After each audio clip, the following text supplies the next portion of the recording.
Ram Ram everyone, सभी प्रिय दर्शकों को ideology of astrology Guru channel में हार्दिक स्वागत है। प्रिय दर्शकों, पुनः आज उपस्थित हुआ हूँ एक नई विचारों के साथ। विचार करने से पहले एक छोटी सी निवेदन, कृपया जल्दी से जल्दी इस चैनल को लाइक, सब्सक्राइब, शेयर अवश्य करें और अपने मतामत कमेंट जानकारी दें। तो प्रिय दर्शकों, हमारी नित्य प्रतिदिन की भांति हम जो है लग्न और राशि के अनुसार बात करते थे और चर्चा करते थे।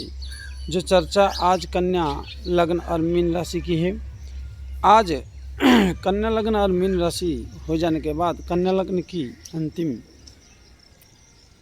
राशि हो गया 12 राशि। एक लग्न में 12 राशि का जो चर्चा चल रही थी, क्या फल है, क्या योग है, क्या युति है। तो आइए चलते हैं, विचार करते हैं। कन्या लग्न और मीन राशि। मीन मछली का है, सप्तम भाव में चंद्रमा। सप्तम भाव में चंद्रमा का क्या विचार है? सप्तम भाव में चंद्रमा को किस तरह देखा गया? तो प्रिय दर्शकों, चंद्रमा का सप्तम भाव में होना एक अच्छे प्रगति और अच्छे उन्नति को दर्शाता है। चंद्रमा का सप्तम भाव में होना मतलब वो विशेष कारक तो नहीं है, क्योंकि मार्ग स्थान वो भी है, परंतु ज्योतिषकारों ने ये कहा कि जब चर राशि हो लग्न पे और सप्तम भाव में चंद्रमा आदि जैसे शुभ ग्रह और मतलब जल्दी शीघ्रतापूर्वक चलने वाले ग्रह, गति करने वाले ग्रह अगर विराजमान हो तो जीवन में अच्छे प्रोग्रेसिव होता है। परंतु यहाँ दुविधा द्विस्वभाव लग्न है और तीव्र गति में चलने वाले चंद्रमा है। तो प्रिय दर्शकों, यहाँ जो तीव्र गति से चलने वाले और द्विस्वभाव के लग्न है, इसको हम आकलन करें, यह बृहस्पति का मित्र राशि है चंद्रमा के लिए। और मित्र राशि होने के कारण यहाँ चंद्रमा वाणिज्य में, व्यापार में, पढ़ने लिखने में और सबसे इनकी जीवन की एक है कि अगर पक्ष बल हुआ, मतलब अच्छे पत्नी सहचरी जिसको पार्टनरशिप बोलते हैं, वह एक अच्छा इनकी दाम्पत्यमय जीवन बहुत अच्छा बेहतरीन और दाम्पत्यमय प्रोग्रेसिव होगा। इनकी संतानों की बारे में तो हम चर्चा नहीं कर सकते, परंतु इनकी दाम्पत्यमय जीवन बहुत आनंदित, और जो चाहे लग्न के पुरुष के हो तो पत्नी अच्छी मिलेगी और पुरुष का है तो पत्नी अच्छी मिलेगी। सबसे बड़ी बात है कि यहाँ पार्टनरशिप, और पार्टनरशिप में यहाँ एक शर्त है कि चंद्रमा अकेले नहीं होना चाहिए। चंद्रमा के साथ कोई हो या किसी भी तरह बृहस्पति शुक्र आदि का दृष्टि हो, ये दोनों में से किसी अच्छे ग्रह की अगर दृष्टि है तो सप्तम भाव में सबसे जीवन के महत्वपूर्ण है कि ये हो, मतलब उन्नति और सहचरी जो पत्नी है वो अपने जीवन की, और व्यवसाय में पार्टनरशिप व्यवसाय में उन्नति का कारक बनाता है।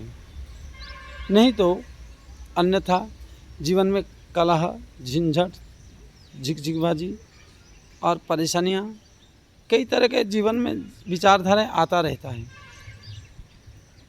और जहाँ तक है यह राशि वाले कन्या लग्न मीन राशि वाले, ये तो भाई जैसे गाँव की तरह सुधार होते हैं, जब तक घुसाते नहीं, क्रोधित नहीं होते हैं, लेकिन क्रोधित हो जाएं, अपने आप में आ जाएं, तो फिर ये किसी की नहीं सुनते हैं और अपनी जीवन, अपनी दिनचर्या, ये अपने एक रूटीन बनाए रहते हैं, अपने रूल एक बनाए रहते हैं, उस पर ये कायम चलने के लिए बहुत पसंद करते हैं।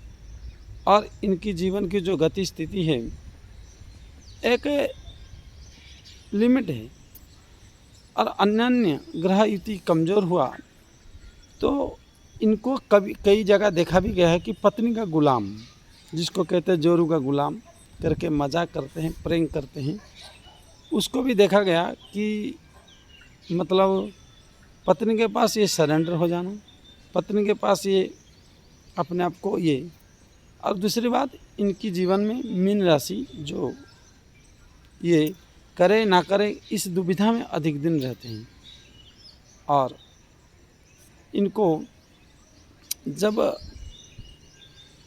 लगभग 45-42 के बाद इनको काफ़ी कर्जे में डूबने की संभावनाएं हैं, कर्जा हो जाते हैं, कर्जदार हो जाते हैं और अन्य मित्र जो है इनको ठगने की बहुत कोशिश करते हैं।